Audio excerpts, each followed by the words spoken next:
Welcome back to the Deep Dive. Today we are taking one of the most beloved and universally known stories of the past few decades. Absolutely. A story of magic, adventure, and coming of age. And we're going to treat it with the critical lens it really deserves. We're diving deep into Harry Potter and the Philosopher's Stone, and of course, Sorcerer's Stone, depending on where you're listening from. Right. But the key thing here is we are not here to simply recount the plot. We're looking beneath the surface at the underlying architecture. The blueprints. Exactly. The psychological structures, the mythic blueprints, and the profound emotional sincerity that turned this book into an instant, enduring modern classic. And that is precisely our mission today. Our source materials, they really treat this first novel as much more than just, introductory world building. It's so much more than that. It is. They analyze it as a deeply structured exploration of these fundamental human themes.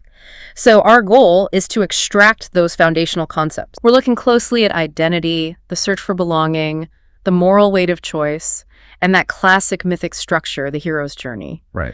All to understand how J.K. Rowling constructed a saga whose emotional and, I think, intellectual DNA remains so potent even decades later. Okay, so let's unpack this then, because the enduring power of this book isn't just like the novelty of the magic system. No, not at all. It truly comes from its architectural depth.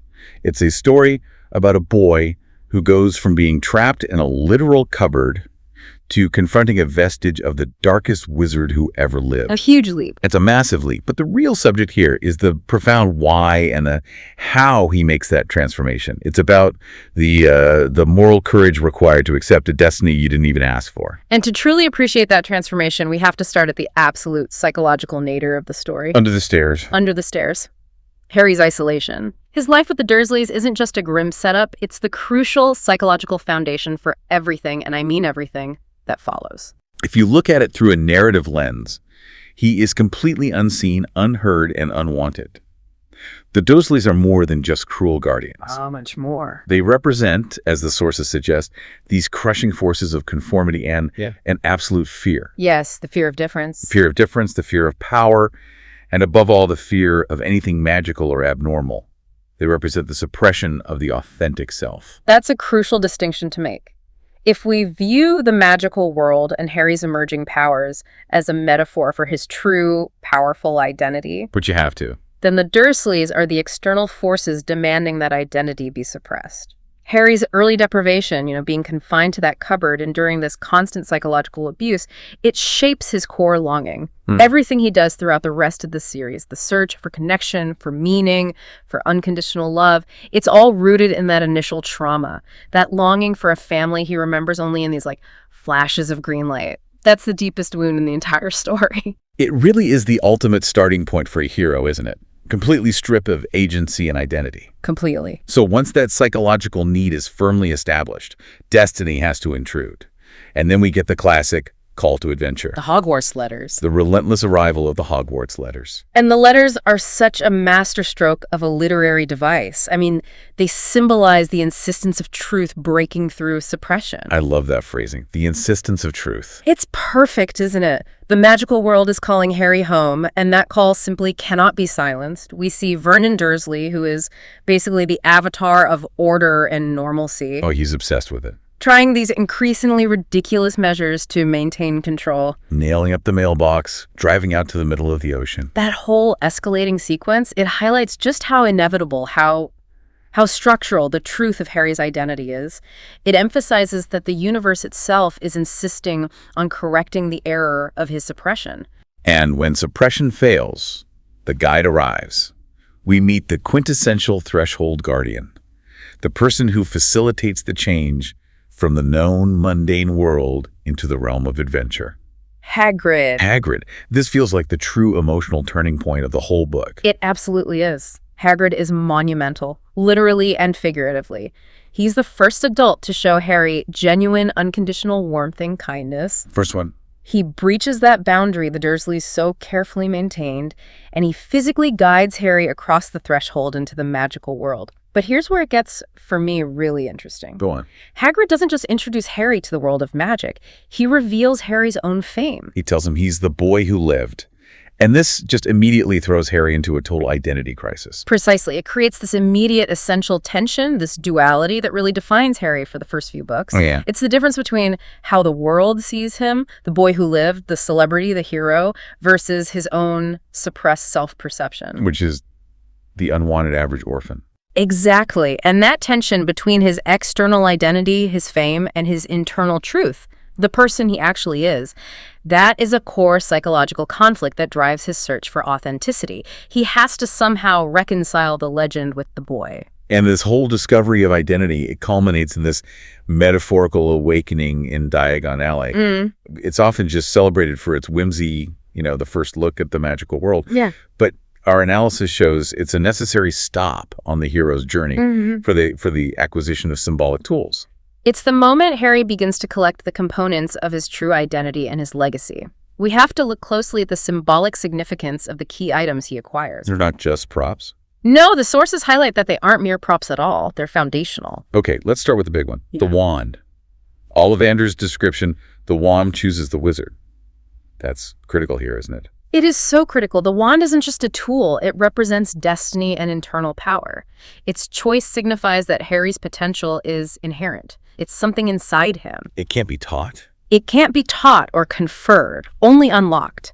And what's more, the fact that it shares a core with Voldemort's wand immediately establishes their linked destiny. And their duality. Their duality, exactly. There are two sides of the same powerful coin, and you know from that moment they are destined to clash. Then you have Hedwig, his owl, which is more than just a pet. So much more. Hedwig represents companionship, loyalty, and emotional warmth.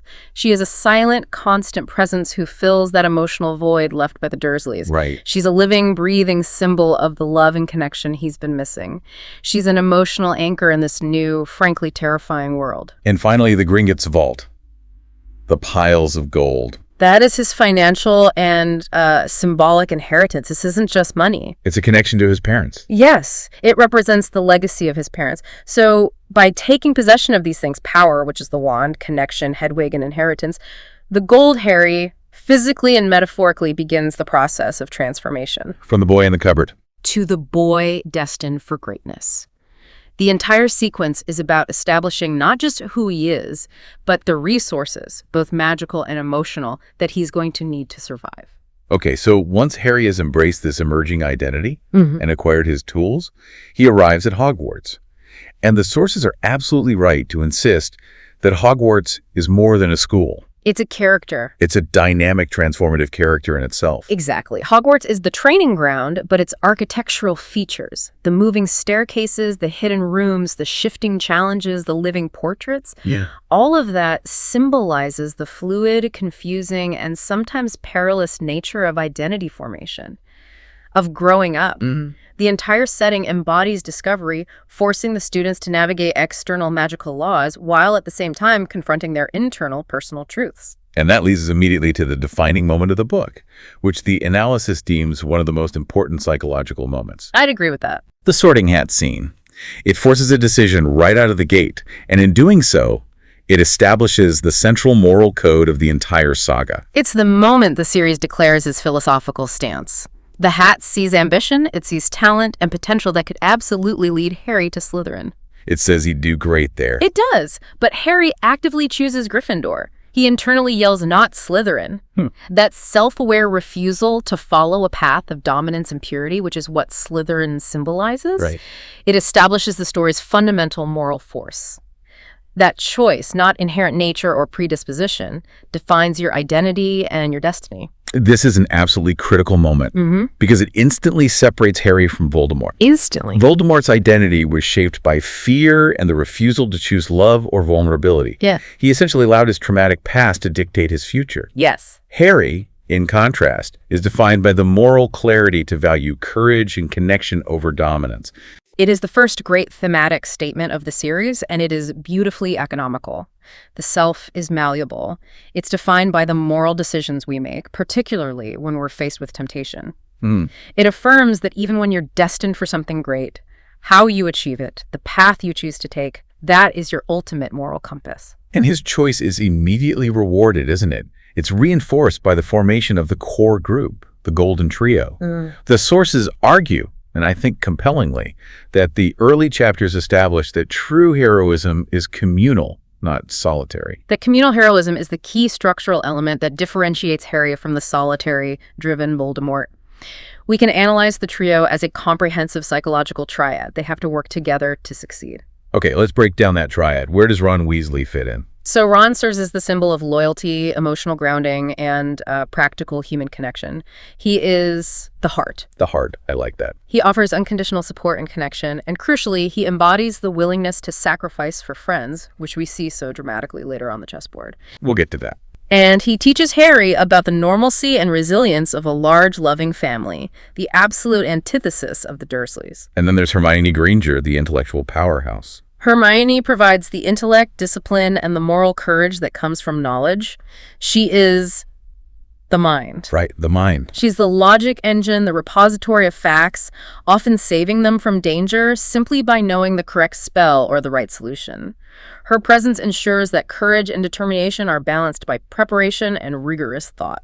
She also represents the value of Muggle-taught discipline in a magical world. That's a great point, yes. Which means Harry, then, becomes the symbol of determination, action, and moral clarity. He is the will. Exactly. And the structural argument is just unassailable. None of them could have succeeded in getting to the stone without the others. Their combined strengths, mind, heart, and will are all necessary to overcome those challenges. It's a powerful statement. It demonstrates that true ethical and physical power requires intellect and determination to be firmly balanced by unwavering loyalty and emotional grounding. While these friendships are forming, though, we also get our first real taste of the political darkness that's going to dominate later books. Mm-hmm. Even in this relatively innocent first year, we have the confrontation with Draco Malfoy. And I wonder, are the sources over-indexing on the political reading too early? He just seems like a standard spoiled bully. That's a fair question, but our sources really stress that Malfoy's antagonism is fundamentally political from the very start, even if he is just a child. How so? He establishes the theme of prejudice immediately, and that theme is based on systems of power. Malfoy views blood purity and class. He immediately targets Ron for his poverty. And Hermione for her Muggle heritage. He sees those as the true markers of superiority. His actions reveal the pervasive social divisions, the idea that some are inherently better than others. So it's not just personal. It's not. It foreshadows the deep structural political conflicts involving classism and supremacy that fuel Voldemort's entire ideology. So even a first-year bully is an agent of systemic prejudice. Okay. While these social dynamics are brewing, they are also undergoing their formal magical education. And even the curriculum is metaphorical. It serves as narrative symbolism. Yes. And we should consider the class structure. Potions, taught by Snape, is particularly rich in symbolism. It always felt so tense. Because it reflects hidden truths and suppressed emotions, things bubbling just beneath the surface, often dangerous if they're mismanaged. Think of Snape's intense focus on rules and precision. He's forcing them to confront these volatile mixtures, much like Harry is struggling to understand and control his own volatile, suppressed magical nature. And what about transfiguration?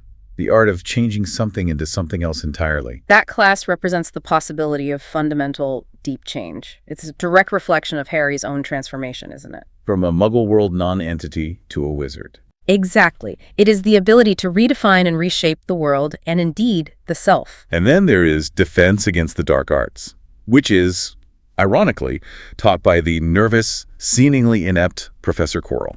And even that symbolizes the ongoing, inescapable battle with darkness. This darkness is both external Voldemort's persistent influence and internal. Right, Harry's own capacity for anger, for resentment. Or the temptation of quick, dark power. The curriculum, if you look at it as a whole, is a metaphorical journey through Harry's psyche, with each lesson echoing a deeper internal struggle or realization he has to master. Before we move on to the great mystery of the stone, we have to address Quidditch. It seems like the purest form of whimsy in the book, but the analysis gives it some deep symbolic weight. Why? Because Quidditch represents pure, unadulterated freedom and expression.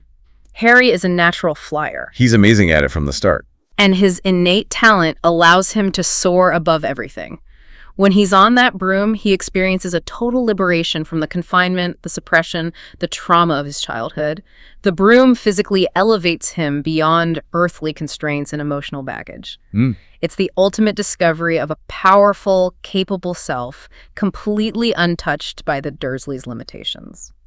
As the story progresses, we shift from school life to this mystery structure centered around the Philosopher's Stone. Yeah. The narrative so masterfully builds tension, carefully balancing the wonder of Hogwarts with a creeping sense of darkness. It's classic narrative pacing. The slow accumulation of strange events, the three-headed dog, the strange activities in the restricted section, the attack on the troll, it all builds suspense. Yeah. But what's fascinating here is the strategy of misdirection.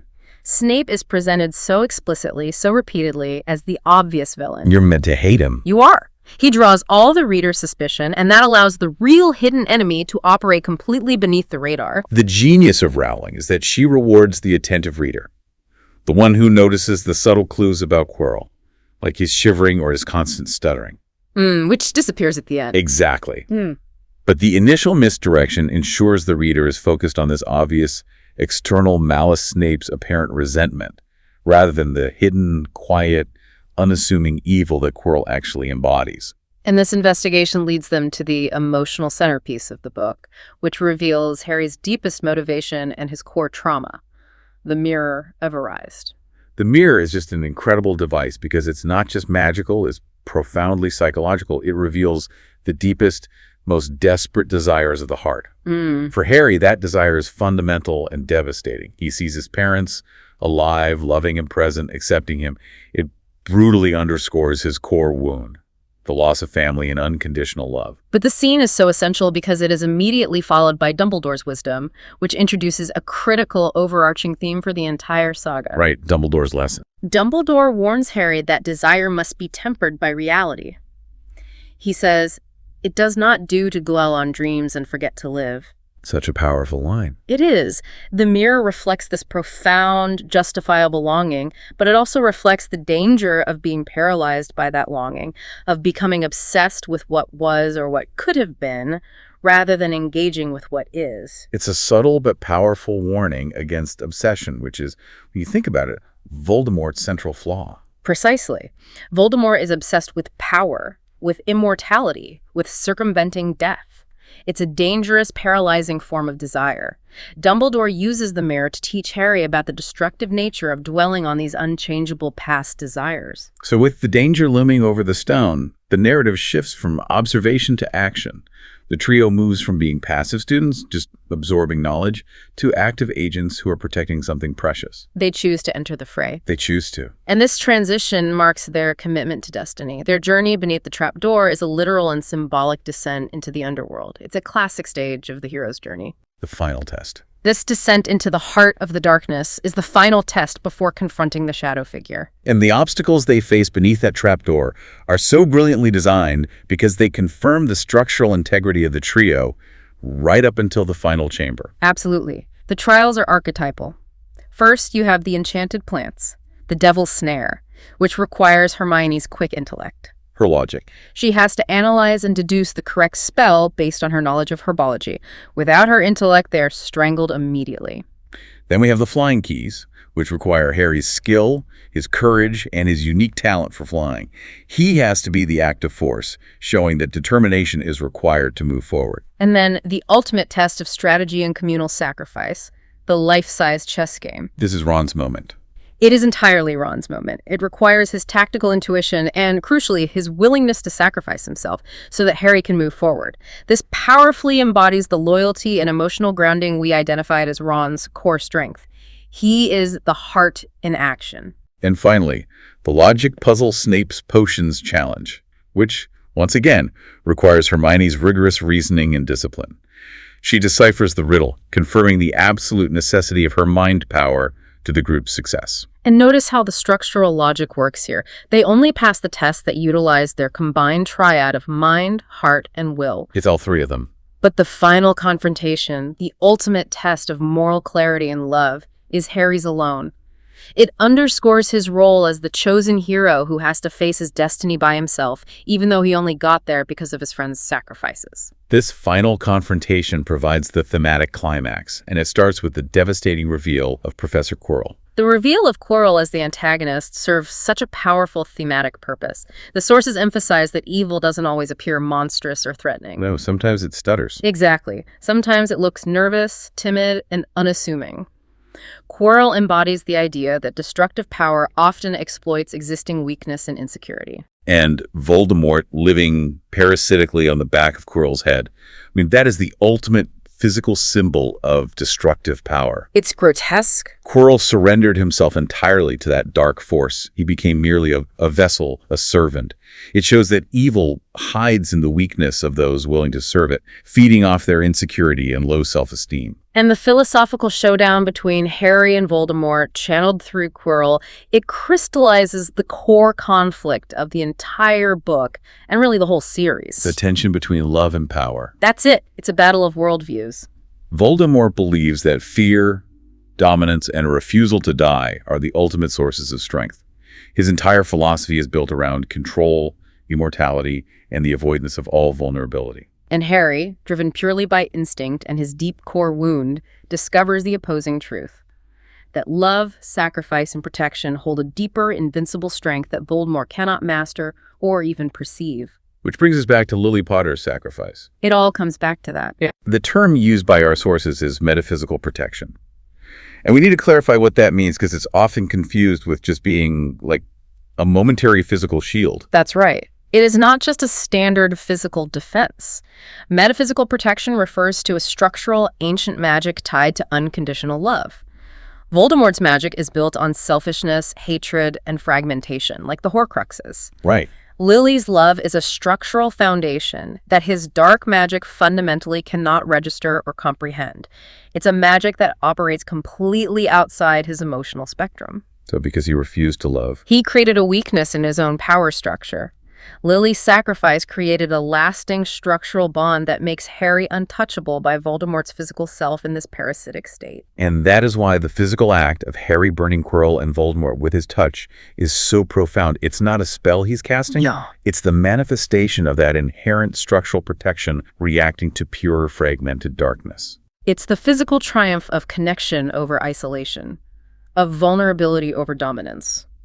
Voldemort's obsession with immortality and unchecked power stands in stark contrast against Harry's innate acceptance of vulnerability and the power that's derived from deep connection and moral courage. Once the immediate threat is neutralized, Dumbledore steps in to provide the essential moral foundation that really underpins Harry's entire journey. Dumbledore's wisdom explains the destruction of the Philosopher's Stone. He teaches Harry that eternal life corrupts because it allows desire to run rampant. He highlights the profound danger of seeking power without restraint or wisdom, specifically the power to circumvent natural human limitations. And if we connect this to the bigger picture, Dumbledore's wisdom here anchors the story's entire ethical worldview. He introduces the profound concept that death is not the true enemy. No, the fear of death is. The fear of death, the desperate attempt to avoid it at any cost, is what drives people toward the destructive pursuit of dark power and fragmentation. And that wisdom is what ultimately allows Harry to recover and thrive.